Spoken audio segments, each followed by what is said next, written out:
తిరిగి BCN news కి స్వాగతం.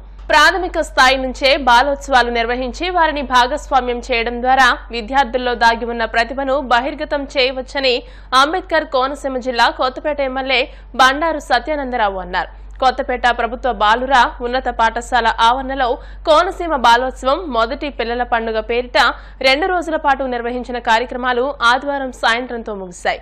ఈ మేరకు ఆయన మాట్లాడుతూ ప్రస్తుత సమాజంలో పిల్లలు సోషల్ మీడియాకు బానిసలవుతున్నారని అన్నారు. ఇలాంటి తరుణంలో బాలోత్సవం పేరిట సాంస్కృతిక పోటీలు నిర్వహించడం అభినందనీయమన్నారు. బాలోత్సవ నిర్వాహకులు జితేంద్ర సేవా ఫౌండేషన్ చైర్మన్ మట్టపత్తి జితేంద్ర కుమార్, కోనసీమ బాలోత్సవ అధ్యక్షులు కాశీ విశ్వనాథం, ట్రస్ట్ ఇన్ఛార్జ్ ఎండూరి పవన్, మనం ట్రస్ట్ చైర్మన్ కె వీరబాబును ఎమ్మెల్యే అభినందించారు.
చేపట్టడం ద్వారా వారు ఇలా బయటకు వచ్చినప్పుడు సమాజం అంటే ఏమిటో తెలుసుకోగలుగుతారు. సమాజంలో ఎవరున్నారు, ఎటువంటి వారు ఉన్నారు, సమాజంలో ఎంతమంది పాత్రధారులు ఉన్నారు, ఎవరు ఏమిటి అనేది కూడా వారు అర్థం చేసుకోవడానికి ఎంతో దోహదపడుతుంది. అటువంటి అనేక రకాలైన పిల్లలకు ఉపయుక్తమైనటువంటి ఈ మంచి కార్యక్రమాన్ని నాడు వీరు మనం ట్రస్ట్ తరఫున జితేంద్ర ఫౌండేషన్ తరఫున ఏర్పాటు చేయడం వారందరూ కూడా హృదయపూర్వకంగా అభినందిస్తూ ఉన్నాను. దాతలు కూడా అనేక మంది మంచి కార్యక్రమాన్ని అందరూ సహకరించారు. కాకినాడ మండలం కొవ్వూరులో ఉన్న శ్రీ భువనేశ్వరి అమ్మవారికి గ్రామస్తులంతా కలిసి ఘనంగా సారెను సమర్పించారు. ఊరేగింపుగా అమ్మవారి ఆలయం వద్దకు భక్తులు తరలి రావడంతో సందడి వాతావరణం నెలకొంది. అమ్మవారి సారె సమర్పణలో భాగంగా ముత్తైదువులకు తాంబూలాలను అందజేయగా దాతల సహకారంతో అన్నదానం నిర్వహించారు. ఆలయ అర్చకులు వినాయక శర్మ మాట్లాడుతూ గ్రామ పెద్దలు, ఆలయ కమిటీ సహకారంతో అమ్మవారికి సారె అందించారు. జనసేన పార్టీ కాకినాడ మండల అధ్యక్షులు కరెడ్ల గోవిందరాజులు మాట్లాడుతూ అమ్మవారికి సారెను పండుగ వాతావరణంలో అందించడం అభినందనీయమని అన్నారు.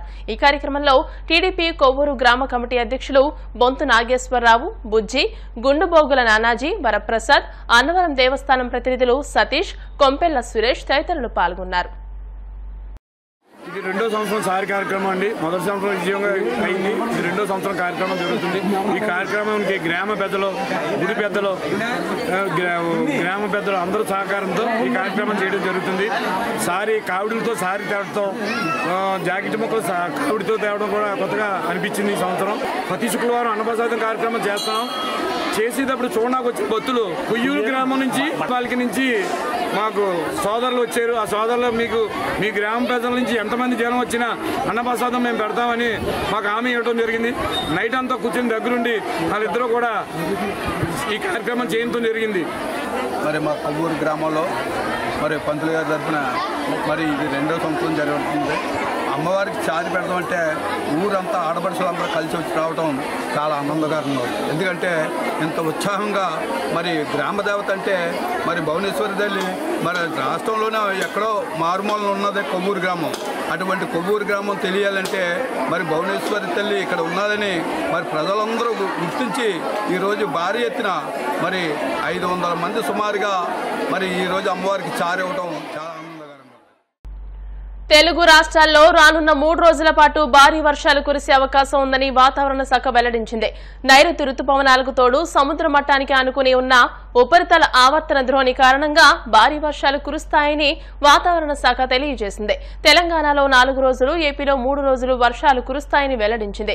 కొన్ని చోట్ల తేలికపాటి వర్షాలు, మరికొన్ని చోట్ల ఉరుములు, మెరుపులతో కూడిన వర్షాలు కురుస్తాయని వాతావరణ శాఖ తెలియజేసింది. అల్లూరి సీతారామరాజు, పార్వతీపురం మన్యం, శ్రీకాకుళం, కోనసీమ, ఉభయ గోదావరి జిల్లాలు, ఏలూరు, ఎన్టీఆర్, కృష్ణా, గుంటూరు, బాపట్ల, పల్నాడు, నెల్లూరు, ప్రకాశం, కర్నూలు జిల్లాల్లో ఈదురుగాలులు, ఉరుములు, మెరుపులతో వర్షాలు పడే ఛాన్స్ ఉందని వాతావరణ శాఖ తెలియజేసింది. రాయలసీమ ప్రాంతంలో ఇవాళ, రేపు తేలికపాటి నుండి భారీ వర్షాలు కురుస్తాయని వెల్లడించింది. హిమాచల్ ప్రదేశ్లోని సిర్మౌర్లోని ఒక హనుమంతుని ఆలయం వరద నీటిలో కొట్టుకుపోయింది. గతంలో కురిసిన భారీ వర్షాల కారణంగా మార్కండేయ నది ఉధృతంగా ప్రవహిస్తోంది. భారీ వర్షాల కారణంగా ప్రాంతమంతా పూర్తిగా నానిపోయి ఉండడం వల్లే ఈ ఘటన చోటు చేసుకుందని స్థానికులు చెబుతున్నారు. ప్రజలంతా చూస్తూ కేకలు వేస్తుండగానే గుడి నీటిలో పడిపోయి ఒక్కసారిగా భారీ శబ్దం వచ్చింది. భారీ వర్షాల కారణంగా పలు ప్రాంతాలకు వరద పోటెత్తి కొన్నిళ్లు నీట మునిగాయి. ఈ నేపథ్యంలో అలర్ట్ అయిన అధికారులు బాధితులను సురక్షిత ప్రాంతాలకు తరలించారు. తెలంగాణ డిప్యూటీ సీఎం బట్టి విక్రమార్క ఏపీలోని తిరుమల శ్రీవారిని దర్శించుకున్నారు. తిరుమలకు చేరుకున్న ఆయనకు రచన అతిథి గృహం వద్ద టీటీడీ అధికారి సత్రే నాయక్ స్వాగతం పలికారు. ఆదివారం వేకువజామున కుటుంబ సభ్యులతో కలిసి బట్టి స్వామివారి సుప్రభాత సేవలో పాల్గొన్నారు. అనంతరం గర్భాలయంలో స్వామివారి దర్శించుకుని మొక్కులు చెల్లించుకున్నారు. దర్శనానంతరం రంగనాయకుల మండపంలో పండితులు ఆశీర్వచనం చేసి స్వామివారి తీర్థ ప్రసాదాలను అందజేశారు. వారి ఆశీస్సులు నిండుగా 2 తెలుగు రాష్ట్రాలపైన, అట్లాగే ప్రపంచవ్యాప్తంగా ఉన్నటువంటి తెలుగు వాళ్ళందరిపై ఉండాలని, పంటలతో అట్లాగే పాడి పంటలతో 2 రాష్ట్రాలు కూడా ఎటువంటి కరువు కాటకాలు లేకుండా సుభిక్షంగా ఉండాలని ఆశీర్వదించవలసిందిగా వారు. శ్రీకాకుళం జిల్లా వంగర మండలం వీవీఆర్పేట, రాజులగుమడ గ్రామాలపై నిత్యం ఏనుగులు దాడులు చేసి పంట పొలాలను సర్వనాశనం చేస్తున్నాయి. అటవీ ప్రాంతాలు అతి సమీపంలో ఉండడంతో నిత్యం ఏనుగుల గుంపు ఈ గ్రామాలపై పడి పంట పొలాలను నాశనం చేస్తున్నాయని రైతులు, గ్రామస్తులు వాపోతున్నారు. ఈ ఏనుగులు గుంపు కారణంగా పంట పొలాల వైపు వెళ్లడానికి 2 గ్రామాల ప్రజలు భయపడుతున్నారు. ఈ నేపథ్యంలో ముందస్తుగా అప్రమత్తమైన విద్యుత్ శాఖ అధికారులు చుట్టుపక్కల గ్రామాలకు విద్యుత్ సరఫరాను నిలిపివేశారు. వార్తలు ముగించే ముందు ముఖ్యాంశాలు మరోసారి. మంత్రి లోకేష్ ప్రజా దర్బార్ కు విశేష స్పందన. వివిధ ప్రాంతాల నుంచి అర్జీలతో తరలివస్తున్న ప్రజలు. వైసీపీ నాయకులపై అమలాపురం ఎమ్మెల్యే ఐతాబత్తుల ఆగ్రహం. అంబేద్కర్ విగ్రహాలను తాకే అర్హత వైసీపీకి లేదంటూ ఆగ్రహం.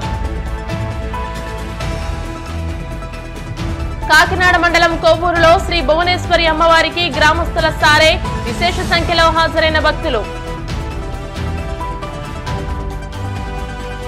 శ్రీకాకుళం జిల్లా వీవీఆర్పేట, రాజులగుమడ గ్రామాలపై ఏనుగుల దాడి. పంట పొలాలు నాశనమవుతున్నాయంటూ రైతుల ఆందోళన. ఈ వార్తలు ఇంతటితో సమాప్తం. మరిన్ని వార్తల కోసం BCN digital YouTube channel, Facebook page ని ఫాలో అవ్వండి. అప్డేటెడ్ వార్తల కోసం ప్లీజ్ సబ్స్క్రైబ్.